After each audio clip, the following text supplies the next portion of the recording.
You set the alarm for 5 a.m. You swear tomorrow will be different. Then morning comes and you hit snooze, choosing 10 more minutes of sleep over the life you promised yourself. But what if those 2 hours before sunrise aren't just extra time? What if they're the only thing keeping you trapped?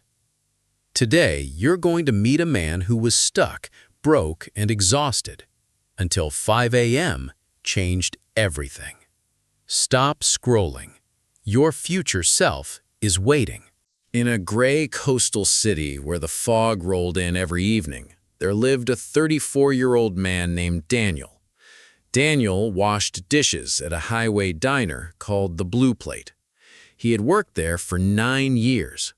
9 years of scalding water, aching feet, and $11 an hour. His shift ran from 3 in the afternoon until midnight. By the time he got home to his rented room above a laundromat, it was almost 1 a.m. He would collapse onto his mattress, scroll his phone until his eyes burned, and fall asleep somewhere around 2:30. He woke at 10, sometimes 11, with just enough time to shower, eat something from a can, and catch the bus back to the diner. His days were a loop. Wash, sleep, scroll, repeat. And the worst part? Daniel used to have dreams. At 25, he told his friends he'd have his own business by 30. At 30, he stopped mentioning it. By 34, he had stopped believing it.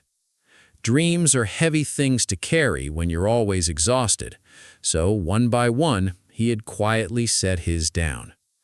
Daniel wasn't lazy. Ask anyone at the Blue Plate. He never missed a shift, he never complained. But every month, after rent and food and bus fare, he had almost nothing left. He kept his savings in an envelope taped behind his mirror. In 9 years, that envelope had never held more than $400. Then came the night that broke him. It was a Tuesday. The diner's owner called the staff together and announced he was selling the place. New owners, new staff. Everyone would need to reapply for their own jobs.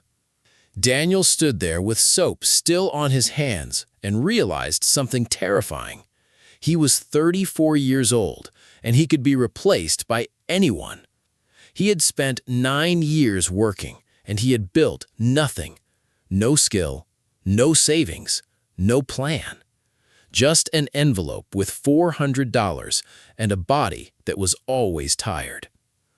He walked home in the fog that night and past a shop window. In the glass, he saw his own reflection, hunched shoulders, tired eyes, an apron stained with 9 years of other people's dishes. He didn't recognize the man staring back. That night, Daniel couldn't sleep. At 5 in the morning, he gave up trying and carried his laundry downstairs to the laundromat below his room. He expected it to be empty. It wasn't. An old man sat by the window, folding towels with perfect creases. He wore a plain gray jacket, but his watch caught the light. Daniel had seen him before. Mr. Alvarez. The man owned the laundromat. People said he owned the whole building. Some said he owned 3. "You're up early, or very late." "Couldn't sleep. Probably losing my job soon anyway. Doesn't matter when I wake up." The old man studied him for a long moment. "That's where you're wrong, son. When you wake up is the only thing that matters." Daniel almost laughed. "No offense, but waking up early doesn't pay my rent." Mr. Alvarez set down the towel. "I came to this country at 19 with 1 suitcase. I worked in a fish cannery for 12 hours a day. You know what I had that no one could take from me? The hours between 5 and 7 in the morning. The cannery didn't own them. My landlord didn't own them. They were mine. And everything you see, this building, my freedom, my name on 3 deeds, it was all built inside those 2 hours." "Doing what?" Daniel asked. The old man reached into his jacket and pulled out a small paper packet. Seeds. Tomato seeds, faded from years in his pocket. My father was a farmer. He taught me one thing before he died. You cannot rush a harvest, but you can choose when you plant. Most people never plant anything, and then they curse the soil. He pressed the packet into Daniel's hand. The morning is your soil, son. Right now, you're sleeping through planting season, every single day. Daniel stared at the seeds. I don't even know what I would plant. Then come back tomorrow at 5:30, Mr. Alvarez said. If you show up, I'll teach you. If you don't, we never had this conversation. Daniel went upstairs. He set his alarm for 5:15, and for the first time in his adult life, he put the phone on the other side of the room. When the alarm rang, every cell in his body screamed to go back to bed. But he remembered the envelope behind the mirror. 9 years, $400. He put his feet on the floor. Mr. Alvarez was waiting downstairs with 2 cups of coffee. He slid a notebook across the folding table. 3 rules, he said. Break them, and this doesn't work. Rule 1. Own the hour before the world owns you. From 5:30 to 7:30, no phone, no news, no noise. The moment you open that screen, you're working on someone else's dream. 2 hours of silence. That's the deal. Rule 2. Plant 1 seed, not 10. Most people fail because they try to change everything at once. New diet, new business, new language, all in 1 week, then they quit all of it by Friday. You will choose 1 skill, only 1, and you will water it every single morning until it grows. Rule 3. Never break the chain. Every morning you show up, you mark this notebook with an X. Your only job is to not break the line of X's.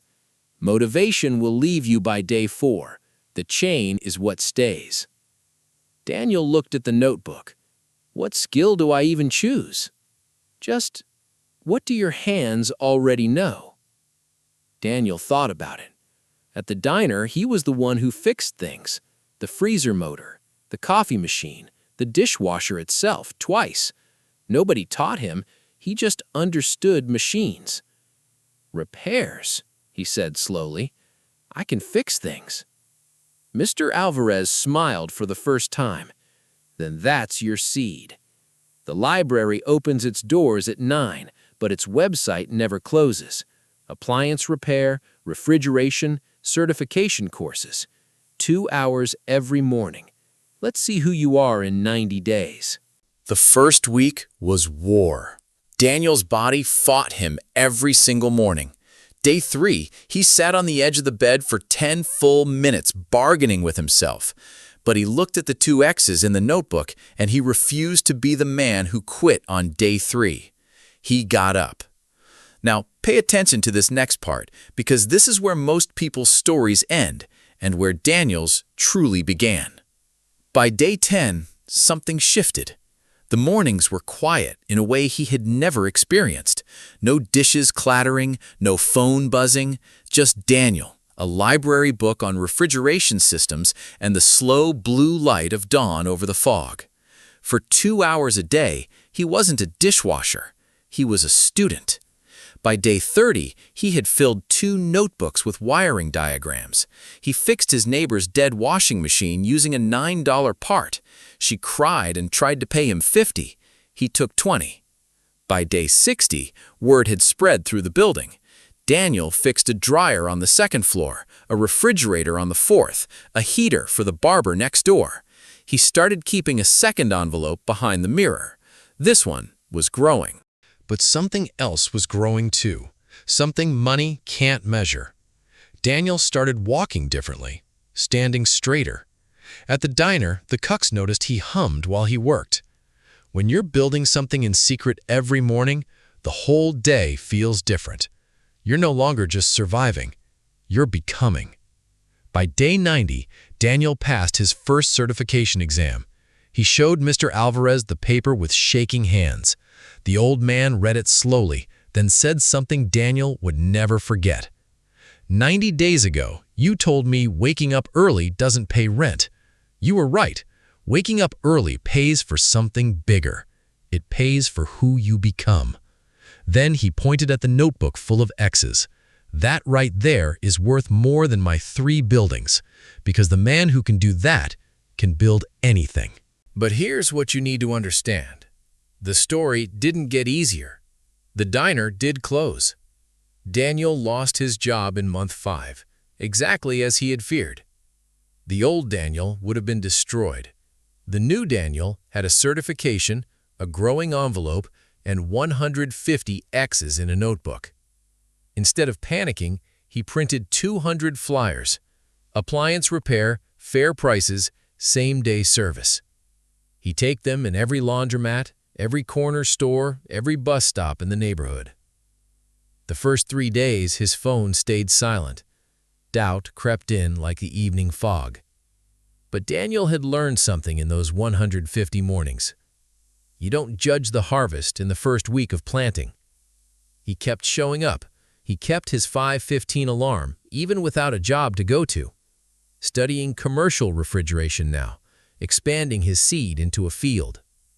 The calls came slowly, then steadily, then faster than he could handle. An office manager whose break room fridge died, a bakery with a failing freezer, desperate at 6 a.m., and Daniel was the only repairman in the city already awake. That single call turned into a contract for all their equipment. His mornings weren't just building his skill anymore. They were catching opportunities everyone else was sleeping through. 1 year after that sleepless Tuesday night, Daniel was earning 3 times his diner wage, working for himself, awake every morning at 5:15, without an alarm. 3 years later, he signed the lease on a small storefront with his name above the door. Daniel's Repair. The first thing he hung on the wall wasn't his certification. It was a faded packet of tomato seeds. Now pause for a second, because this story was never really about Daniel. It's about the hours you're sleeping through right now. Somewhere in your life, there's an envelope behind a mirror, a dream you've postponed, a skill you keep saying you'll learn someday. And every morning, the planting season opens at 5 a.m., waits for you, and closes without you. You don't lack talent. You don't lack intelligence. You lack ownership of your first 2 hours. The world takes the rest of your day. Your job takes your energy. Your phone takes your attention. The morning is the only territory left that nobody can invade, unless you surrender it to the snooze button. So here is your challenge, and I want you to take it seriously. Tonight, before you sleep, choose your 1 seed, not 5 goals, 1 skill that your future depends on. Write it on paper, then put your alarm across the room, because the person you want to become is standing on the other side of it. When it rings tomorrow at 5, feet on the floor. Don't negotiate, don't think. Feet on the floor. Then give those 2 hours 1 job and 1 job only. And when you finish, mark your X, day 1. Then protect your chain like your life depends on it. Because in a very real way, it does. Do this for 90 days, not until you feel like quitting. 90 days. I'm not promising you a storefront with your name on it. I'm promising you something better. You will look in the mirror and see a person who keeps their word to themselves. And that person is unstoppable. Daniel started with a paper envelope, a rented room, and hands that smelled like dish soap. You are starting with more than he had. The only difference between you and the future you want is what happens when tomorrow's alarm rings. If you're ready to claim your mornings, hit that like button right now. Not for me, for you. Make it your day 1 commitment. Then drop a comment and tell me one thing. What is the one seed you're planting at 5 a.m. tomorrow? Write it down publicly, because a promise made in front of others is a promise you keep. Share this video with the friend who keeps saying someday, because someday has an address, and it's tomorrow morning at 5 a.m. And subscribe, because every week I bring you one story and one strategy that can change the direction of your life. Remember what Mr. Alvarez taught Daniel? You cannot rush a harvest, but you can choose when you plant. The sun doesn't ask if you're ready. It rises anyway. Tomorrow at 5 a.m., the only question that matters is this: will you rise with it, or will you sleep through another planting season? Your future is already awake. Go meet it.